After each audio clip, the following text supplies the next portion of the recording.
Good morning and Jai Hind students. Today we will study in chemistry chapter 3rd that is already started, and you have learned a lot in chapter 3rd, the difference between metal and non-metal on the basis of physical properties.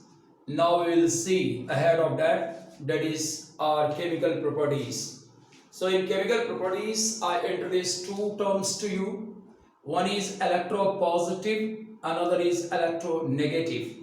So here we have to keep this thing in our mind so long as we are studying metal and non-metal. So what is electropositive? Electropositive is a compound word which is built up two words, electron plus positive. So forming positive ion by electron with the help of electron, what will happen? It's a very simple thing. Electron will be lost, and when electron will be lost, the ion will result into positive ion. So metals are electropositive. It means that metals always form cation. So this thing should be studied very carefully. Metals are electropositive. Electropositive. It means that metals always form cation, positive ion, form cation, that is called positive ion. So this thing is known to you. So remember always that wherever positive ion is present, surely it will be metal. तो होता क्या है इसमें, हम लोग आगे इन चीजों को समझने का प्रयास करें कि मेटल जब इलेक्ट्रॉन खोता है तो M loses n electrons, then what will form? Mn plus charge बनेगा और n इलेक्ट्रॉन इससे अगर बाहर जाता है तो ये घटना कौन सी घट रही है ये हमको समझना है. What phenomena is occurring here, that is oxidation. ये ऑक्सीडेशन यहाँ हो रहा है, और जहां ऑक्सीडेशन होता है, जो सबस्टेंस ऑक्सीडेशन में जाते हैं उनका बिहेवियर क्या होता है, ये रिड्यूसिंग एजेंट्स होते हैं. तो पहला चीज ये ध्यान में रखना है कि metals are reducing agents. Metal reducing agents हैं, और ये रिड्यूसिंग एजेंट क्यों हैं? क्योंकि ये ऑक्सीडेशन में जाते हैं. इनके ऑक्सीडेशन में जाने की वजह से ये रिडक्शन को फैसिलिटेट करते हैं. आप जानते हैं ऑक्सीडेशन रिडक्शन क्या है, साइमल्टेनियस प्रोसेस है, तो इसलिए रिडक्शन को ये फैसिलिटेट करता है. अब हम दूसरी बात देखते हैं कि non metals form negative ions. Non metals form negative ions. Non metal जो है नेगेटिव आयंस बनाते हैं. ये नेगेटिव आयंस कैसे बनाते हैं? इलेक्ट्रॉन रिसीव करके नेगेटिव आयंस बनाते हैं. इसलिए अगर M को हम नॉन मेटल से इंडिकेट करते हैं Ne, number of electron received, तो आयन जो यहां बनेगा Mn माइनस आयन बनेगा यहां. और ये प्रोसेस क्या है? ये प्रोसेस रिडक्शन का है. चूंकि नॉन मेटल रिडक्शन में जाते हैं, और रिडक्शन में जाने के कारण किस फैसिलिटी को ये बढ़ाते हैं? ये फैसिलिटी बढ़ाते हैं ऑक्सीडेशन का. इसलिए non metals are oxidizing agents. Non metals are oxidizing agents, और simply we can call it oxidants. ये ऑक्सीडेंट्स होते हैं. तो एमसीक्यू में ये प्रश्न बन सकता है कि मेटल ऑक्सीडाइजिंग होता है या रिड्यूसिंग होता है. तो इस सवाल के जवाब को हमको यहाँ देखना है. मेटल हमेशा पॉजिटिव आयन बनाता है, इसलिए इलेक्ट्रॉन लॉस करता है. नॉन मेटल हमेशा नेगेटिव आयन बनाता है, इसलिए इलेक्ट्रॉन को गेन करता है. आगे हम लोग फिजिकल केमिकल प्रॉपर्टीज और केमिकल रिएक्शंस को पढ़ते वक्त ये ध्यान में रखेंगे कि रिएक्शन कैसे हो रहे हैं, रिएक्शन क्यों हो रहे हैं, और उनका एप्लीकेशन क्या है हमारे लाइफ में. इन चीजों को समझने की कोशिश करेंगे. तो फर्स्ट टॉपिक जो यहां मैं डाल रहा हूं, reaction with air. Reaction with air, जब कभी भी ये बात कही जाती है कि रिएक्शन विद एयर, तो एयर में कौन सा कंपोनेंट रिएक्टिव है, इसे ध्यान में रखना होगा. तो एयर में एक ही रिएक्टिव कंपोनेंट है, और रिएक्टिव कंपोनेंट है आपका ऑक्सीजन. तो इसे हम रिएक्शन विद ऑक्सीजन भी लिख सकते हैं, रिएक्शन विद एयर भी लिख सकते हैं, क्योंकि एयर का रिएक्टिव कंपोनेंट ऑक्सीजन. अब यहाँ हम लोग रिएक्शन अगर कराते हैं, जैसे sodium is highly reactive metal, इसे ध्यान में रखना है, highly reactive metal. Sodium highly reactive metal है, जैसे ही ये ऑक्सीजन के संपर्क में आता है वैसे क्या ये जल जाता है और सब्सटेंस बनता है sodium oxide. The process is highly exothermic, process is highly exothermic, ये प्रोसेस काफी एक्सोथर्मिक है और एक्सोथर्मिक होने के कारण what happens, sodium starts burning, sodium starts burning, sodium जो है जलने लगता है। अब इसलिए सोडियम को का स्टोरेज टेक्निक हमको जानना पड़ेगा कि सोडियम को हम रखेंगे कैसे। तो सोडियम को रखने का रास्ता क्या है, sodium is stored in kerosene oil, in kerosene oil. ये केरोसिन वायल में हम लोग सोडियम को स्टोर करते हैं, क्योंकि केरोसिन वायल के साथ इसका कोई रिएक्शन नहीं होता, नो रिएक्शन विथ के वायल, केरोसिन वायल के साथ इसका कोई रिएक्शन नहीं होता, इसलिए हम लोग इसे केरोसिन वायल में स्टोर करते हैं। अब यहाँ एक सवाल ये बनता है कि अगर पानी में स्टोर कर दे तो क्या होगा। तो sodium is highly reactive element, sodium being highly reactive element, being highly reactive element, sodium काफी रिएक्टिव एलिमेंट है और इस वजह से जब इसका रिएक्शन हम लोग वाटर में देते हैं तो ये वाटर को तोड़ देता है, इट स्प्लिट्स द वाटर, और वाटर जब स्प्लिट होता है तो क्या बनाएगा, ये NaOH बनाएगा प्लस H2 गैस ही निकलती है, और ये क्या कंबस्टिबल गैस है। तो कंबस्टिबल गैस होने के वजह से क्या होता है, ये प्रोसेस एक्सोथर्मिक है, एक्सोथर्मिक प्रोसेस है जिसके वजह से आग लग सकती है, विस्फोट हो सकता है। तो this is the reason that sodium is not stored under water. अब यहाँ जो महत्वपूर्ण बात हमने सीखा कि सोडियम काफी रिएक्टिव एलिमेंट है, रिएक्टिव एलिमेंट होने के कारण यह हवा में लाते के साथ ही इसमें आग लग जाती है, सोडियम ऑक्साइड का फॉर्मेशन होता है, और इसलिए सोडियम को स्टोर करने के बारे में हमें सोचना पड़ेगा। सोडियम को स्टोर करने के लिए हम केरोसिन वायल में डालते हैं, क्योंकि केरोसिन वायल में सोडियम रिएक्शन नहीं करेगा केरोसिन वायल से। दूसरी बात, अगर हम वाटर में इसको स्टोर करें तो वाटर में स्टोर करने के कारण क्या है कि ये हाईली रिएक्टिव होने के कारण वाटर को तोड़ देगा। जब वाटर टूटेगी तो सोडियम हाइड्रोक्साइड और हाइड्रोजन गैस निकलेगी। हाइड्रोजन एक कंबस्टिबल गैस है, इसलिए हाइड्रोजन गैस में आग लग जाएगी, ये ध्यान में हमको रखना है। आगे एक एलिमेंट को हमने पढ़ा, now we are trying to study the second element, that is our magnesium. अब मैग्नीशियम की रिएक्टिविटी जो है वो सोडियम की तुलना में कम होती है। यहाँ मैग्नीशियम का रिएक्शन अगर कहें, मैग्नीशियम के बारे में एज अ मेटल अगर रिएक्टिविटी पर हम कमेंट करें तो क्या कहेंगे, it is less reactive than sodium, it's less reactive than sodium, reactive than sodium, ये सोडियम से कम रिएक्टिव है, but it is fairly reactive, but it's Fairlie reactive. अब ये काफी फेयरली रिएक्टिव है, रिएक्शन इसका कम जरूर है लेकिन रिएक्शन फिर भी करता है।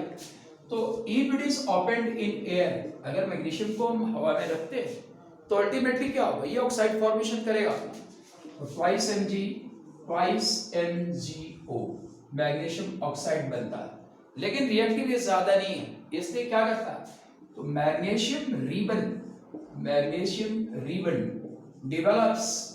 develops a thin coat of magnesium oxide,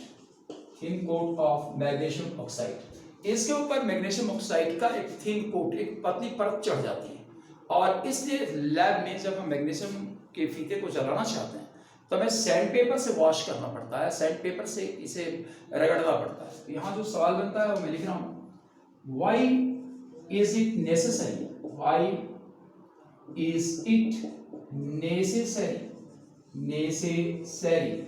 to rub magnesium ribbon with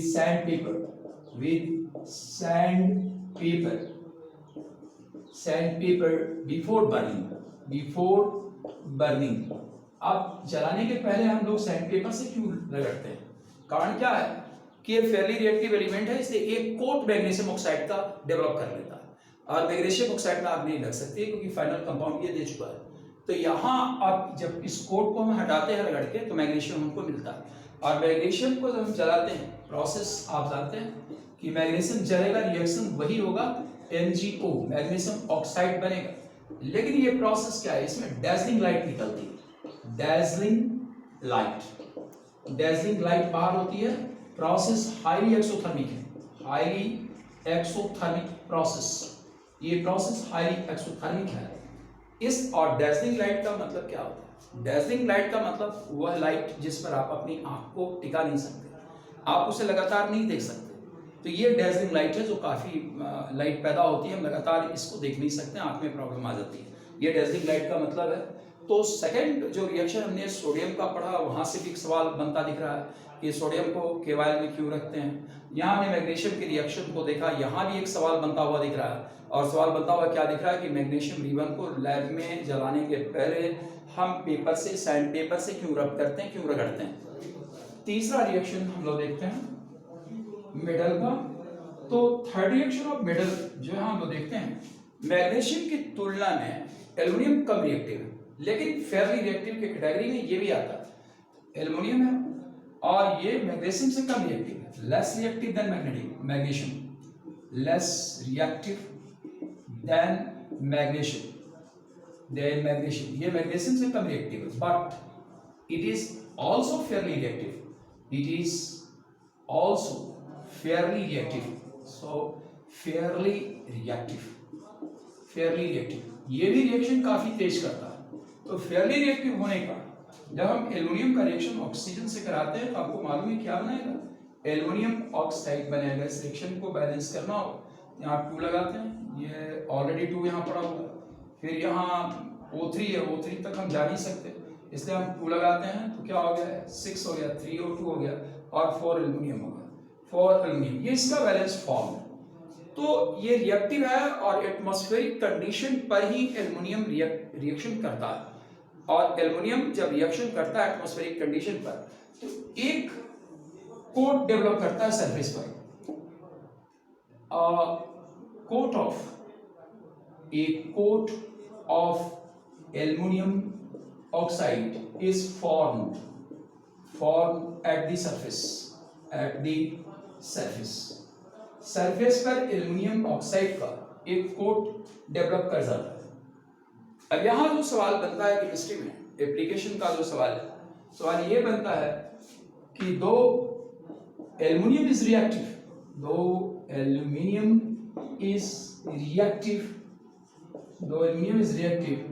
eight cooking wares are made up of it। जब भी ये एल्युमिनियम एक रिएक्टिव एलिमेंट है, फिर भी खाना बनाने के बर्तन जो होते हैं वो सब एल्युमिनियम के बनते हैं। तो यहाँ ये बात समझ लेना है कि अगर एल्युमिनियम रिएक्टिव है, आग में हम डालेंगे तो पूरा का पूरा एल्युमिनियम ऑक्साइड बन जाएगा। तो फिर ये बात कैसे होती है कि खाने बनाने का बर्तन हम एल्युमिनियम का बनाते हैं। रीजन क्या है कि इसके पास एक प्रोटेक्टिव लेयर है, क्या है, aluminium oxide. Aluminium oxide serves as a protective layer, ये प्रोटेक्टिव लेयर का काम करता है। और चूंकि एल्युमिनियम ऑक्साइड ऑलरेडी बना हुआ है, इसलिए रिएक्शन जो है नहीं होता है। एल्युमिनियम भीतर है, एल्युमिनियम ऑक्साइड बाहर है, जब तक एल्युमिनियम मिलेगा नहीं तब तक रिएक्शन नहीं होगा। तो ये एल्युमिनियम ऑक्साइड इसका प्रोटेक्टिव लेयर का काम करता है और इस तरीके से एल्युमिनियम के बर्तन जो है गर्म करने पर भी खराब नहीं होते, जैसे हैं वैसे रह जाते हैं। Now this was the case of metal. हमने मेटल के केस में रिएक्शन को देखा एल्युमिनियम का। अब now will see the case of non metal. अब नॉन मेटल के केस को हम लोग देखते हैं कि नॉन मेटल जब रिएक्शन करता है तो इसका क्या होता है। नॉन मेटल भी एयर में रिएक्शन करके ऑक्साइड ही बनाएगा, क्योंकि ऑक्सीजन के साथ जो भी जुड़े, मेटल जुड़े, नॉन मेटल जुड़े, उसको बनाना ऑक्साइड ही है। तो यहाँ non metallic oxide is formed, non metallic oxide is formed. यहाँ जो बनेगा वो नॉन मेटालिक ऑक्साइड बनेगा। अब नॉन मेटालिक ऑक्साइड के केस को हम लोग ठीक से समझते हैं। कार्बन प्लस ऑक्सीजन, ये ईंधन, this will be considered as coal, ये कोयला है। अगर इसको हम जलाते हैं तो जलाने से क्या बनेगा, कार्बन डाइऑक्साइड बनेगा प्लस हीट निकलेगा, और that's why it is working as a fuel. इसलिए ये क्या करता है, फ्यूल के रूप में यूज किया जाता है। कार्बन डाइऑक्साइड, ये कार्बन डाइऑक्साइड तभी बनेगा जब ऑक्सीजन क्या रिच इन अमाउंट हो, रिच इन अमाउंट हो, काफी ज्यादा मात्रा में ऑक्सीजन अगर इसको मिलता है, सफिशिएंट ऑक्सीजन मिलता है कार्बन के जलते वक्त, तो उस समय कार्बन डाइऑक्साइड का फॉर्मेशन होता है। अगर ऑक्सीजन की कमी हो जाए तो क्या बनेगा, cigarette. Twice C plus O2 is equal to twice CO, carbon monoxide का निर्माण होता है। Carbon monoxide is formed, monoxide is formed. अगर ऑक्सीजन की मात्रा कम मिले तो कंबशन में क्या बनेगा, कार्बन मोनोऑक्साइड बनता है, और ये कार्बन मोनोऑक्साइड हेल्थ हैजार्ड है, ये toxic in nature, toxic in nature, ये टॉक्सिक नेचर की एक गैस है। अगर इसके एटमॉस्फेयर में सांस लिया जाए तो क्या बनेगा, carbon monoxide plus haemoglobin, haemoglobin ये आपस में ज्वाइन करेंगे, और ज्वाइन करके यहाँ एक कंपाउंड बनता है haemoglobin carbonyl bond, haemoglobin globin carbonyl bond, carbonyl bond, ये कंपाउंड यहाँ बनता है, और इसमें जो बॉन्ड है सब वेरी स्ट्रॉन्ग बॉन्ड, सब वेरी स्ट्रॉन्ग बॉन्ड, ये बॉन्ड काफी स्ट्रॉन्ग है, वेरी स्ट्रॉन्ग बॉन्ड। इसलिए ये ब्लड क्या करेगा, आरबीसी डैमेज हो जाएगा इसके कारण। जैसे ऑक्सीजन हम लोग जब सांस लेते हैं तो ऑक्सीजन जाता है और हेमोग्लोबिन के साथ ऑक्सी हेमोग्लोबिन बॉन्ड बनाता है। ऑक्सी हेमोग्लोबिन बॉन्ड जो है कमजोर बॉन्ड होता है, इसलिए सेल इंटरस्टिशियल लिक्विड में जब जाता है तो ऑक्सीजन इसका बाहर निकल जाता है और कार्बन डाइऑक्साइड फिर अपना बॉन्ड बना लेता है। कार्बन डाइऑक्साइड का बॉन्ड क्या होता है, बहुत वीक बॉन्ड होता है, इसलिए फेफड़े में आकर के कार्बन डाइऑक्साइड का बॉन्ड टूटता है और कार्बन डाइऑक्साइड बाहर निकल जाती है। लेकिन यदि कार्बन मोनोऑक्साइड रिस्पिरेशन में गया है तो ये ब्लड के साथ जो बॉन्ड बनाएगा वो बॉन्ड टूट नहीं सकता है, तो उस बॉन्ड के न टूटने की वजह से आरबीसी क्या होगा, पूरा का पूरा बेकार हो जाएगा, और इसलिए कार्बन मोनोऑक्साइड के एटमॉस्फेयर में लोग मर जाते हैं। तो यहाँ ये हेल्थ हैजार्ड गैस है। अब यहाँ जो सवाल बनता है बोर्ड का, वो हमको देखना है कि क्या क्वेश्चन इस जगह पर बोर्ड बनाता है। तो बोर्ड के एग्जाम में जो सवाल बनता है वो ये है कि why should the kitchen be well ventilated? Why should the kitchen be well ventilated? Kitchen का वेल वेंटिलेटेड होना क्यों जरूरी है? इसलिए जरूरी है कि कार्बन मोनोऑक्साइड का प्रोडक्शन न हो, कार्बन डाइऑक्साइड ही बनता रहे, क्योंकि कार्बन मोनोऑक्साइड अगर बनती है तो फिर ये टॉक्सिक गैस है और कई तरह की बीमारियां पैदा होंगी, ये रीजन रहा है। Now will see the reaction of non metal with air. अब यहाँ हम लोग reaction of non metal with air देखते हैं। रिएक्शन नहीं, we are studying the second reaction of non metal with air, जो हम पढ़ रहे हैं उसी पॉइंट को आगे बढ़ाते हैं। नॉन मेटल विथ एयर जो हमने शुरू किया, अगर सल्फर को जलाया जाए तो ऐसी स्थिति में क्या हो, if sulphur is burned then what kind of oxide is formed. यहाँ जो ऑक्साइड बनता है वो ठीक से समझना है। सल्फर अगर रिएक्शन करेगा तो सल्फर डाइऑक्साइड बनाएगा। This oxide is always prepared, this oxide is always prepared, always prepared, always prepared. अब अगर सपोज कीजिए कि आपने इस रिएक्शन का दूसरा फॉर्म दे दिया, सल्फर ऑक्सीजन, और बना दिया आपने सल्फर ट्राइऑक्साइड, तो क्या ये सही है या गलत? ये हमको समझना है, इसलिए मैंने यहाँ एक टर्म दिया ऑलवेज प्रिपेयर्ड। ये गैस बन पाएगी ऑक्सीजन के साथ या नहीं बन पाएगी, इसको ठीक से समझ लेना है।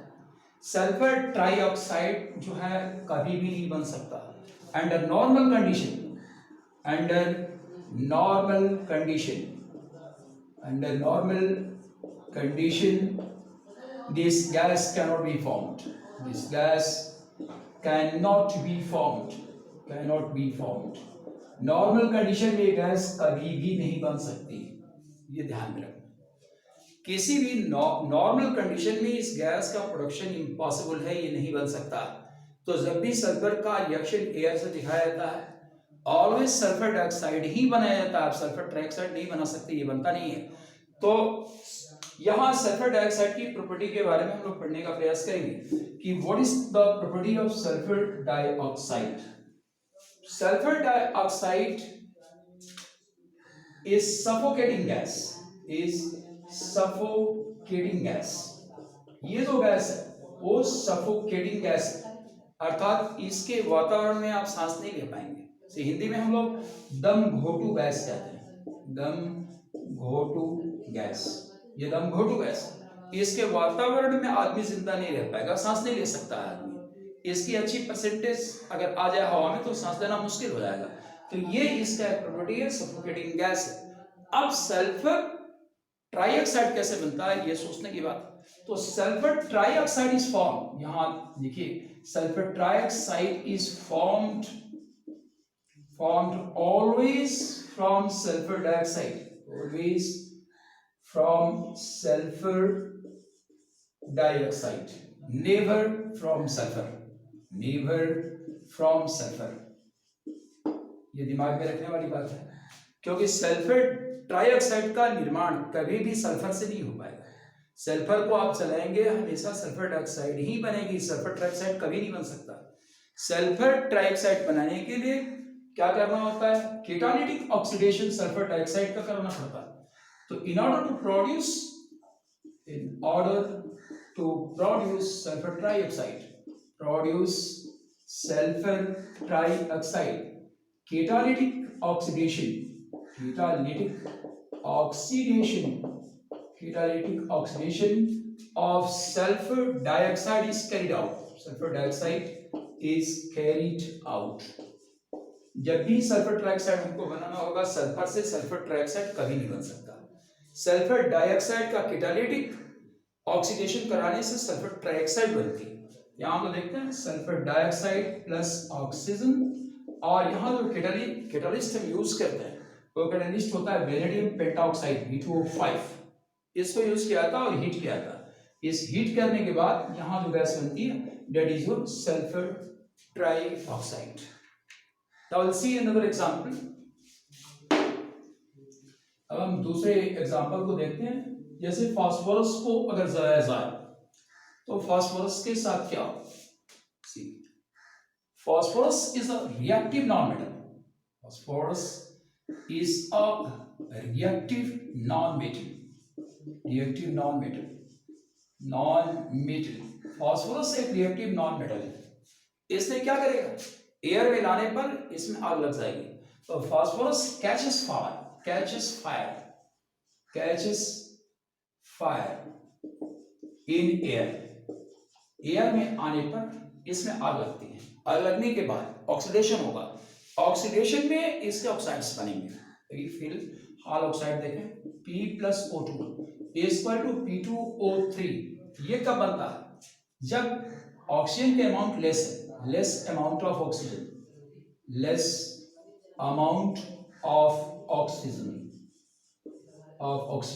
अगर अमाउंट हम बढ़ाते हैं तो phosphorus plus O2 large amount, अगर इसका लार्ज अमाउंट लिया जाए तो ये पेंटाऑक्साइड बनेगा, P2O5 बनता है। ये दो ऑक्साइड हम यहाँ देखें, दोनों ऑक्साइड के नेम्स को याद करें। ये फास्फोरस ट्राइऑक्साइड है, फास्फोरस ट्राइऑक्साइड है, और ये आपका फास्फोरस पेंटाऑक्साइड है, फास्फोरस पेंटाऑक्साइड है। इसके बनने की शर्त क्या है, ऑक्सीजन का अमाउंट ज्यादा होगा तो फास्फोरस पेंटाऑक्साइड बनेगा, ऑक्सीजन का अमाउंट कम होगा तो फास्फोरस ट्राइऑक्साइड बनेगा। फास्फोरस को हवा में लाने पर उसमें आग लग जाती है। इसलिए फास्फोरस का स्टोरेज टेक्निक हमको जानना है कि फास्फोरस को स्टोर कैसे किया जाएगा। तो phosphorus is stored stored under water. अब हम इसका स्टोरेज अंडर वाटर करते हैं तो जाहिर है अंडर वाटर स्टोरेज करने से क्या होगा, अंडर वाटर स्टोरेज करने पर ये क्या, इसका मतलब कि वाटर से इसका कोई रिएक्शन नहीं है, तो no reaction with water, no reaction with water, sorry no reaction with water, water के साथ ये रिएक्शन नहीं करता है और इसलिए फास्फोरस को हम लोग अंडर वाटर स्टोर करते हैं। तो यहाँ सवाल जो बनता है वो हमें देखना है। What question is asked in board exams? We have to consider the question carefully. Phosphorus question ये आता है कि why is phosphorus stored? Why is phosphorus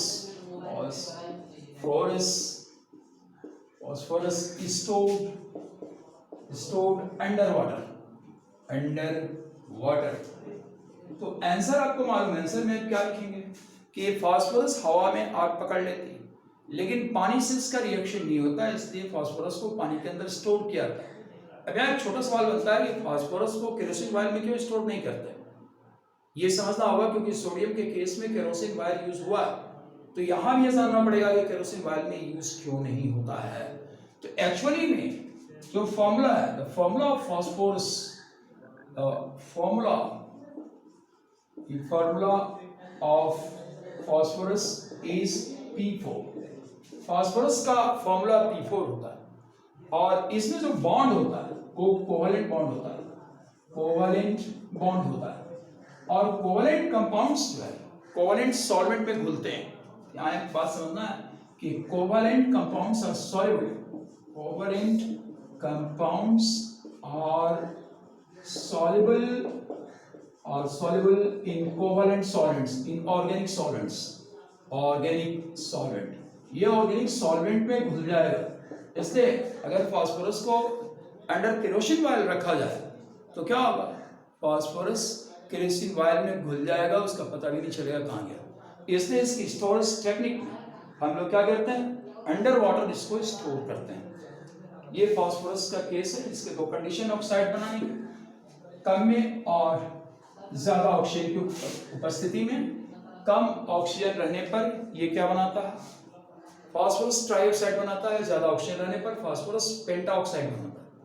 अब लास्ट प्रॉपर्टी हम लोग देखते हैं कि nature of oxide, nature of oxides, oxides के नेचर क्या है ये हमको पढ़ना है।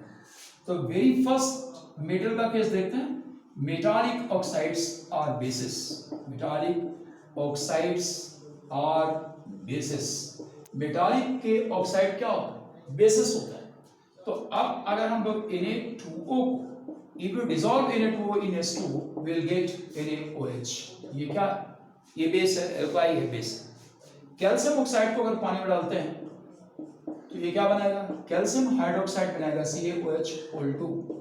इसका नाम आपको याद रखना है, इट इज योर क्विकलाइन, ये क्विकलाइन और ये क्या, स्लैकलाइन। नाम याद होना चाहिए क्योंकि एग्जाम में अक्सर ये नाम पूछा जाता है, स्लैकलाइन। चूंकि ये बेस का निर्माण करता है या बेसिक नेचर का होता है। ये केस जो है हमने मेटालिक ऑक्साइड के साथ देखा। अब नॉन मेटालिक ऑक्साइड के साथ बात करते हैं। तो non metallic oxides are acidic in nature. यहां देखते हैं non metallic oxide, non-metallic oxides are acidic in nature, acidic in nature, non-metallic oxide acidic nature के होते हैं। अर्थात जब ये पानी में घुलेंगे तो क्या बनेगा, एसिड बनेगा। when they dissolve in water, when they dissolve in water, in water acid is formed, acid is formed, acid बनता है और हर समय एसिड बनता है। आप कार्बन डाइऑक्साइड को पानी में घुलाएं H2O में, क्या मिलेगा, H2CO3, ये कार्बोनिक एसिड, नेम याद करते हैं, कार्बोनिक एसिड। अब इसी रूप में अगर हम P2O3 को पानी में घुलाते हैं H2, ये क्या बनाएगा, HPO H3PO3 बनाता है। इसका नाम है metaphosphoric acid, metaphosphoric acid, phosphoric acid. अब P2O5 को अगर पानी में घुलाएं तो ये क्या बनाएगा, P2O5 प्लस H2, यहाँ बनेगा H3PO4। Let us try to understand the name of this compound. यह है आपका ऑर्थोफॉस्फोरिक एसिड, ऑर्थोफॉस्फोरिक एसिड ये बनता है। आगे अभी हम और रिएक्शन को देखते हैं। नॉन मेटालिक ऑक्साइड जब भी पानी में घुलते हैं, इनके पानी में घुलने के बाद हमेशा एसिड बनता है। एसिड इसलिए बनता है कि इनके ऑक्साइड एसिडिक इन नेचर होते हैं। If sulphur dioxide is dissolve in water, what will form? Sulphur dioxide को अगर पानी में घुलाया जाए तो H2SO3 बनता है। The name of this compound is sulphurous acid, sulphurous acid. ये सल्फ्यूरस एसिड बनेगा। अगर हम लोग SO3 को पानी में घुलाते हैं तो यहाँ क्या बनेगा, H2SO4 से हम लोग सल्फ्यूरिक एसिड कहते हैं, सल्फ्यूरिक एसिड कहते हैं। दो प्रकार के ऑक्साइड्स को हमने देखा, बेसिक ऑक्साइड और एसिडिक ऑक्साइड। ऑक्साइड आगे भी हैं, उसको ध्यान में रखना है। न्यूट्रल ऑक्साइड, अगर एग्जाम में आता है कि give the example of neutral oxide, neutral oxide का एग्जांपल दीजिए, तो ये आपको मालूम होना चाहिए। आपके सिलेबस में दो न्यूट्रल ऑक्साइड दिए गए हैं। एक है आपका NO जो नाइट्रिक ऑक्साइड है, the name of this compound is nitric oxide. और दूसरा है CO, the name of this compound is carbon monoxide, carbon monoxide. चूंकि इसका नेचर क्या है, न्यूट्रल है, इसलिए जब पानी में घुलाने की कोशिश करेंगे घुलेगा ही।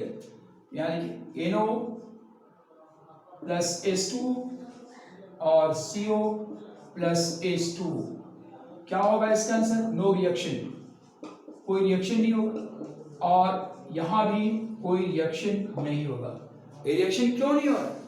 रिएक्शन इसलिए हो रहा है ऑक्साइड M4, ऑक्साइड आपका न्यूट्रल है, न्यूट्रल ऑक्साइड। ये न्यूट्रल ऑक्साइड है। वाटर क्या है? वाटर भी न्यूट्रल है, वाटर भी न्यूट्रल, और इसलिए रिएक्शन पॉसिबल नहीं है। तो ये हमने देखा नेचर ऑक्साइड्स के बारे में कि ऑक्साइड इस तरह के होते हैं। आज के लिए इतना ही। Thank you guys.